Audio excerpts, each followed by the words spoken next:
If you ever feel like you might need someone to remind you who still believes, don't forget I'm not so far from home. Don't forget I'm not so far from home. 'Cause when it's you, my heart feels it too. Hi, Aymee. Welcome to the Women in Business web series. Thank you so much for being here.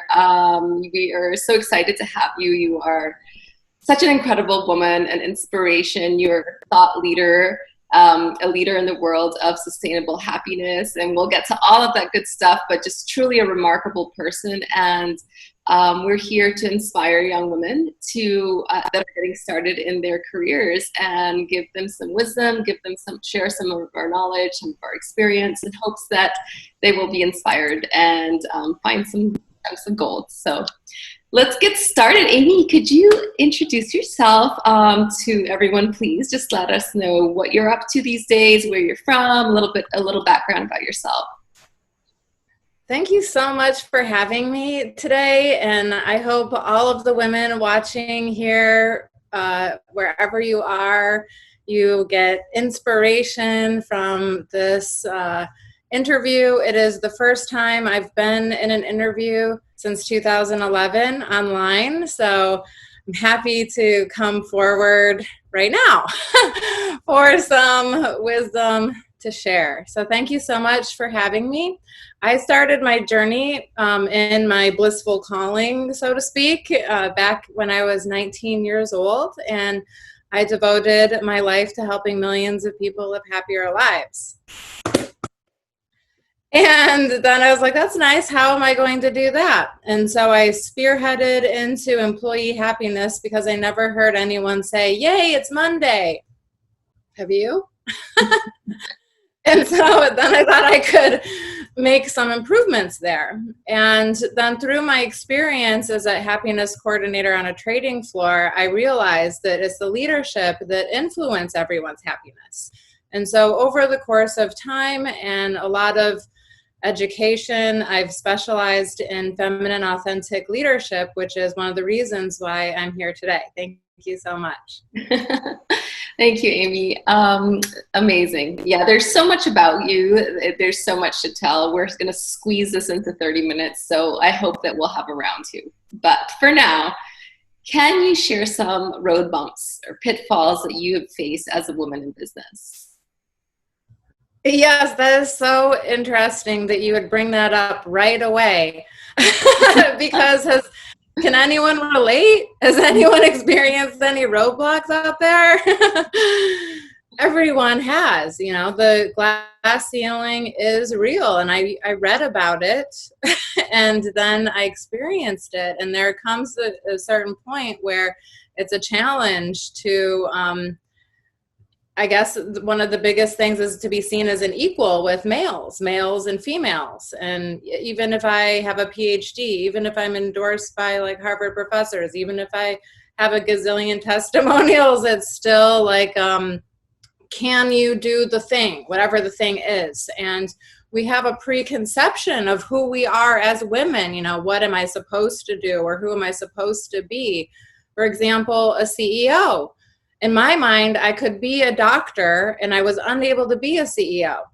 And so I had men be my CEOs, except it was a challenge a number of times for a number of reasons. However, ultimately, like the final straw was I realized for myself that I visualized like a CEO like an NFL quarterback. Like you never actually would be an NFL quarterback and is like a 15-year-old girl dreaming about your profession, as far as I know. I've never met that person. And so in the end, I had to believe in myself and believe I could be my own CEO, my style, my way. And I remembered that there's something called powder puff football for women.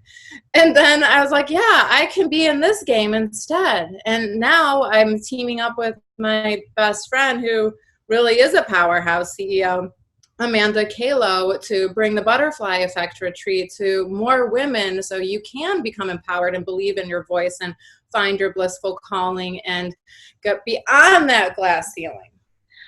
I love that. Just to segue for a second, since you mentioned it, would you elaborate a little bit about what the butterfly effect is? The Butterfly Effect Retreat is an opportunity for women to go deep inside of themselves, to walk out through these 5 commitments that Amanda and I have created together. They are: wake up, feel your feelings, be the resolution, be love, and shine bright. Anyone interested? And so it's a 3-day transformative experience where people get immersed with mindfulness, present moment awareness, compassion exercises, kindness exercises, where it gives women an opportunity to support each other in places in our psychology that we never thought we could do on our own. That's deep. That's amazing. I'm so excited that, you know, people like yourself, like Amanda, are bringing awareness to how women need to support each other, how it's crucial for us if we are about to surpass the glass ceiling, if we're about to change the paradigm of what it means to be a woman in business. We have got to support each other, right? It's like, it's all or nothing. Absolutely. So that's amazing. Absolutely. I'm so glad you're doing that. I know there's some other projects you're involved in as well, all to support women through this journey of being businesswomen. So that's exciting. At the end of the interview, we'll have a slide with some projects you're working on, maybe some information about you that women that watch this can look up and learn more about. So let's talk about any reoccurring themes. I know you spoke a little bit about it, you know, as far as your road bumps, but is there another theme that comes to mind that you've encountered over and over as a woman in business? Well, I did mention that women need to believe in themselves. I needed to believe in myself. If we're unable to believe in ourselves, then who's going to believe in us? Like, that is number one.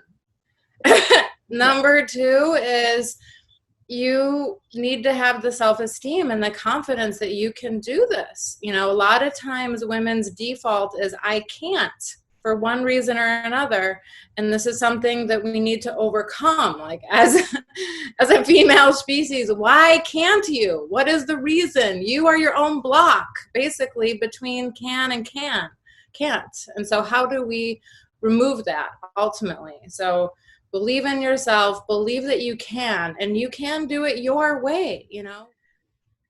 Aymee, could you tell us about some tips or tricks that you've learned along the way that young entrepreneurs could use to help them in this crazy business world? Yes, absolutely. I'll tell you a couple. Some are very practical and some are a little bit more mindset based. So one is get the website that you want. Like, this is the most practical thing. Get the website that you want, figure that out, make sure that the URL is exactly what you want. When I scored Happiness Makeover, I was like, yeah!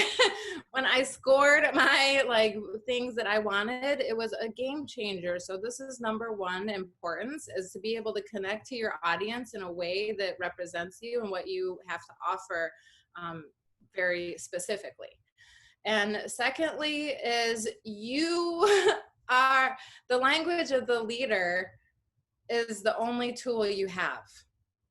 And so when you are speaking in a positive way versus a negative way, you are either uplifting or deflating those around you. And so the leader is the nucleus of everything that you do. And so in the end, you have to speak your truth. You have to show up. You have to own your mistakes. Another thing is letting down what I call your 4 horsemen, or what the Gottman people call your 4 horsemen: defensiveness, criticism, stonewalling, and there is one more that I'm forgetting. Contempt, criticism, defensiveness, and stonewalling. Perfect. And so when you're in conflict, usually people go to one of these 4 horsemen and you can turn them into unicorns. Think about empathy, think about engagement, think about owning, yourself instead of being defensive of yourself. Think about reflective listening to other people to make sure that you're even getting the message accurately. That in and of itself is a major improvement. If you are continually ensure that you're getting the people in your life, if you're understanding them accurately because you are doing reflective listening, that in and of itself prevents a lot of conflict. And thirdly is identify the vision. Identify the vision that is the change that you want to see, that is going to get you out of bed every single day with a smile on your face. I mean, I've been having my business since 2003, and I literally look like this every day. That's true. I can attest for that, for sure. That was awesome. Those are great. Those are great tips and tricks. There are, sometimes we need practical things to get us through. We have people give us all kinds of very, very profound advice, but then you say, well, can you give me some practical things that I can do to get there? Because right now I'm so far from that. Like, just tell me where to start. Reflective listening is great. I think one of the things, we do lack is actually deep listening to what people are saying and not just waiting to fill the space with our next thought, right? So thank you for bringing that up. It's very important. Okay. So let's do something a little more fun, a little more introspective. Okay. So what is your professional experience taught you about Aymee as a person? What a great question. From someone, what has my professional experience taught me, Aymee, as a person?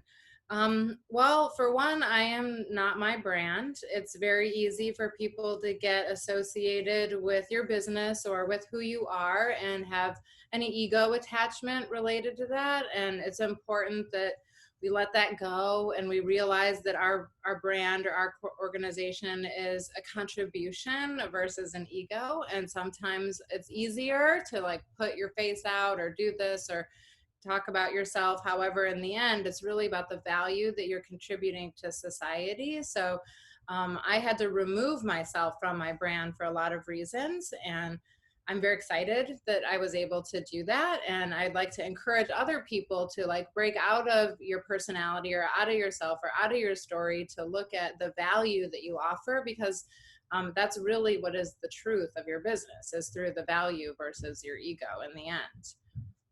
That's so wise, right? Being of service, what does that mean? And also, how does one remove the ego, right? This is not meant to be philosophical, but it's true. We get caught up in it. We get caught up in what it means to be this persona that we're representing when it's not all about us. It's just one part. So yeah, I think like ego work and really understanding the tricks that you can fall into that are ego related are probably something that is worth examining as you're sort of climbing the ladder, the business ladder, because it can only take you so far. And I think then you have to really check it at the door if you're going to be a really effective leader, an empathic leader, a different style of leader, I think, than people have done in the past, which are, very egocentric. And so I think there's a different way of leadership, which you are very aware of, that is, not surrounding just the ego and how I'm going to look at the end of the day. That's great. Right. And if you think about it, I always get inspired by the leader of the Girl Scouts. Mm-hmm. And she says that when somebody asks her, like, how did you do it? She says, I followed my intuition. I love it. And ultimately, like, you do have your compass inside of you. Someone might have taken away that compass, except it's still there. You just have to tune back into it. How did I, have the butterfly effect retreat or happiness for humankind? Happiness me. I followed my intuition. I followed my contribution, and lives have been changed because of it. Definitely. Aymee, if you were to do it all over again, what is something you would do differently? I would start when I was 1. I would start when I was 1 instead of wait until I was 19. anyone see the need for happiness out there? So I would say go big or go home, you know, go long, go hard, do whatever it takes, bust through those barriers, like get that superwoman force inside. You know, Amanda is such a huge inspiration in so many ways. And like, one of the things she taught me is like, she really believes she is Hercules. And so we have to remember that we can lift that car up. You know, we can break that glass ceiling. We can help each other. We can flourish. We can self-actualize. We can embody our blissful calling and make a significant change in others' lives. I think that I would have started ground running. And I know that, you know, there are things that you are working on now for that, like empowering very young women to get started, because it's something that we are not traditionally trained to do, or to think mostly.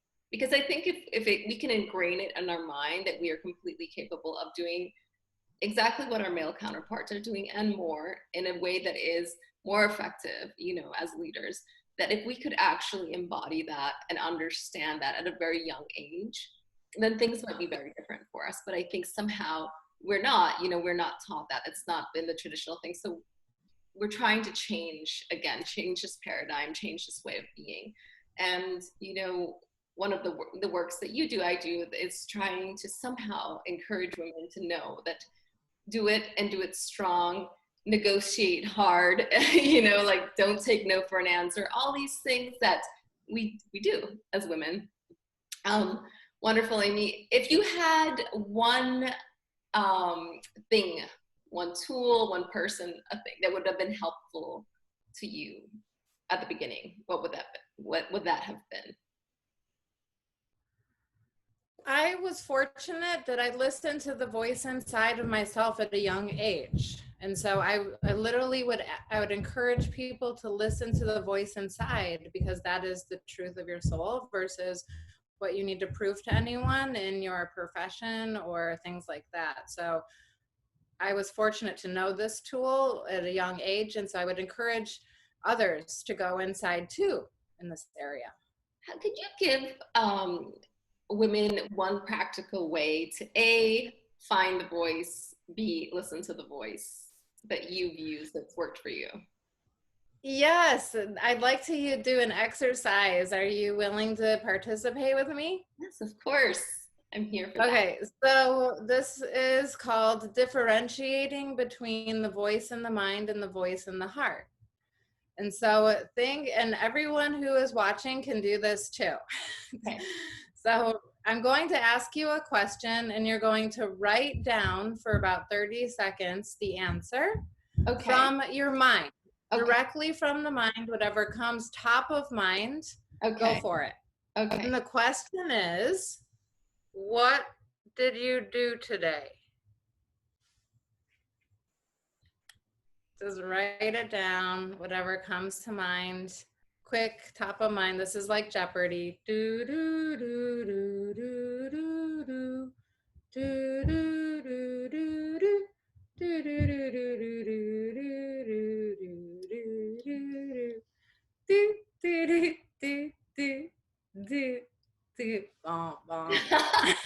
Okay, you satisfied with your answer? Yeah. Okay, great. So now I'm going to guide you into your heart space. We're going to ask a question, wait, and listen for the response to come directly from your heart. Are you ready? Yes. Okay, eyes are closed, deep breath, one hand on your heart, one hand on your belly, both feet on the ground. And take another deep breath. And drop your awareness into your heart center. Focus your attention in the area of your heart. Focus on creating an all-loving, all-nurturing, all-accepting, open environment there. Keep your eyes closed. And when you have that achieved, then allow your heartbeat to come through your chest to the palm of your hand. And tell me when you can feel your heartbeat.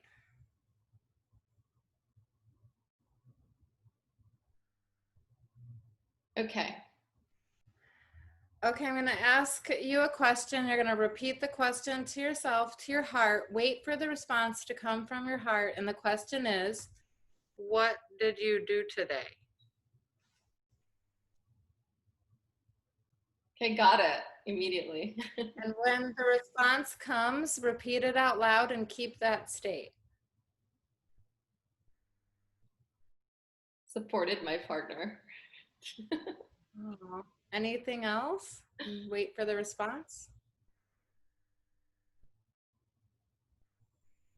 It's interesting. It's all about supporting myself, supporting my partner. It was a date which seemed chaotic, but it was actually about support. So.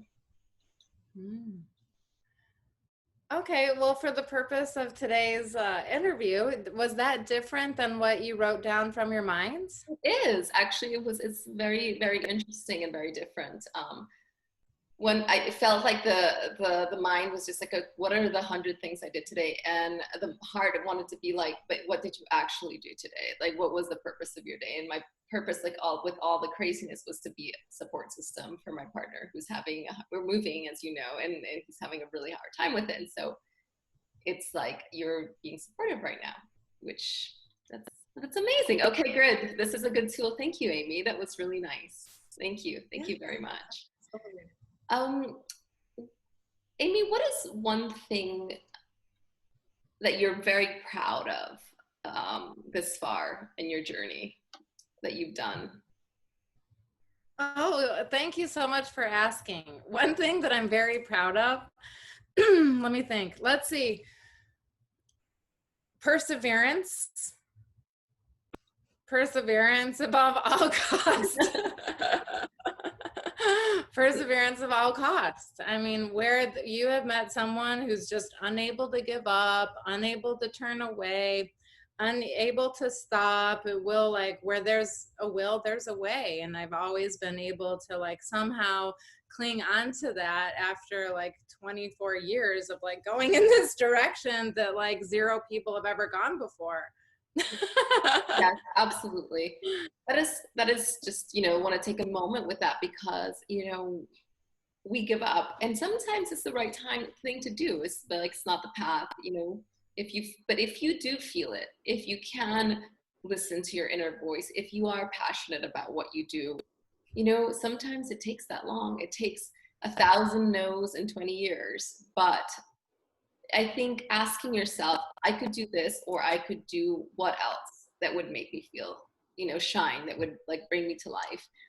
And so I think it's often people aren't lucky enough to find that, or it takes them a long time. But when you do, if you do, just move mountains and stay with it, keep that light alive, because I think that's what we need. There's more people that are living with their passion, with their life, with purpose, instead of just sort of going through life doing what they think they should be doing. But I think you contribute so much more to the world if you're living from that place. So, but it takes perseverance. It does take perseverance. So keep fighting. 20 years, 30 years, like, do whatever you have to do, but keep going. Good.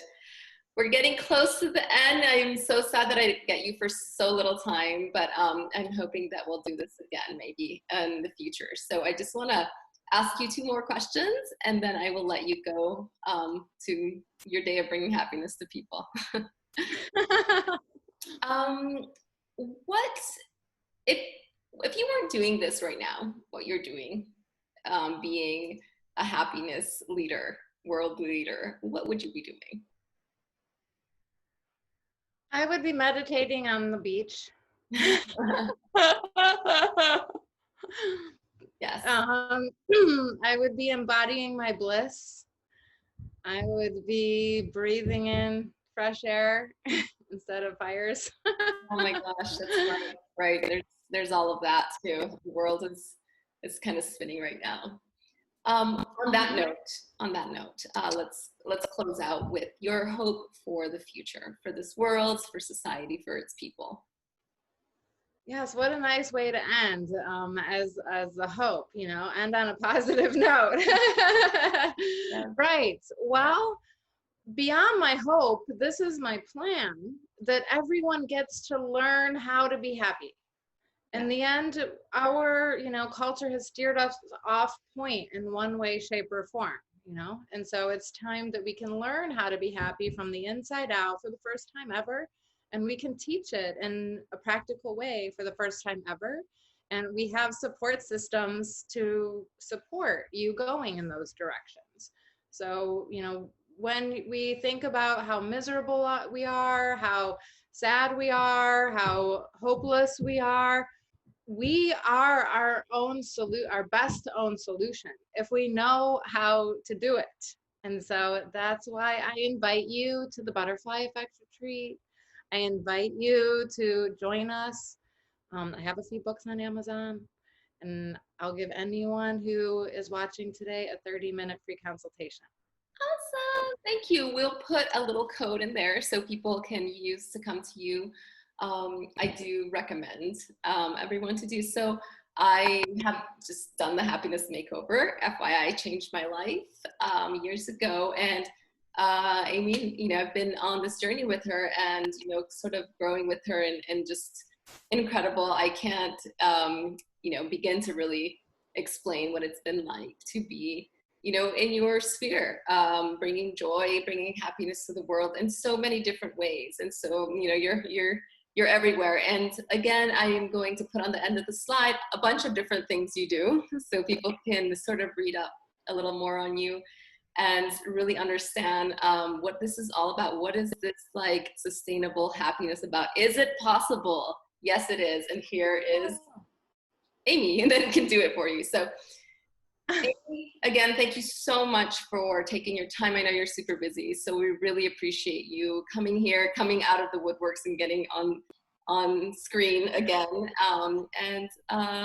being a part of this movement to empower women to be strong businesswomen. So thanks again for everything. Thank you, everyone.